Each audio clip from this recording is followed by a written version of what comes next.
friends, we are going to make mayonnaise, and specifically aioli. And we're going to do it 2 ways because people seem to have a lot of questions about this. And we're going to do one version in the food processor and one hardcore by hand whisking version. So let's start with the food processor first. You just want to dump in an egg. Merrill, you want to add the garlic? Sure. So we've got 1 smashed clove of garlic here. And we're going to add some vinegar. This could be any kind of vinegar, and it could be lemon juice, it could be lime juice, it can be basically any acid you like, just not the kind that makes you high.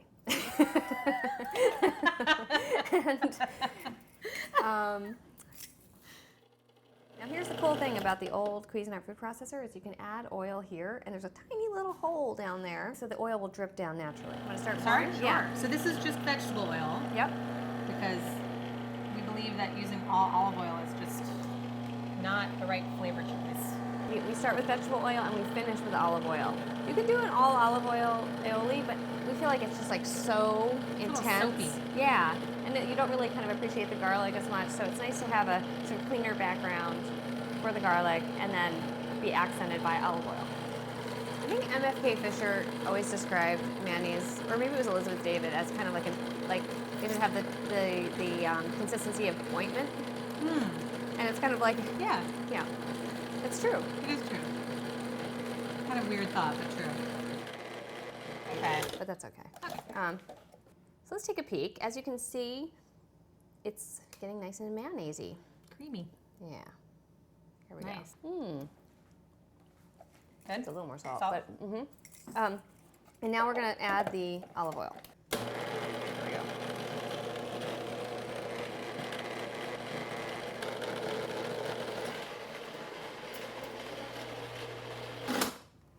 Okay. Look at that. Oh my gosh. Delicious. It smells great. Looks perfect. See, super easy. Yeah, totally. All right, so on to the next. Now we're going to move over to the bowl. We'll get our olive oil ready for this one. All right, so then you just whisk this up. You just start adding. It's good to do this with a friend because it's a little hard to whisk and pour at the same time. You know, garlic, it does help emulsify. Yeah, I've always found that really interesting. So if you are making mayonnaise and you're nervous, it is good to add a little garlic in the beginning. You're very good at adding that in a very thank you. I think consistent. it's all about the measuring cups. So whenever you read a recipe that says add a drop at a time, that's really only in the beginning. Once it starts taking and thickening, you can add it in this nice thin thread. And then as we get further along, you can even add it in a slightly more generous pour. An aggressive stream. Yes, an aggressive splash, sploosh. Okay, so that's the canola oil. And now we're gonna add the olive oil. Amanda's gonna have guns of steel.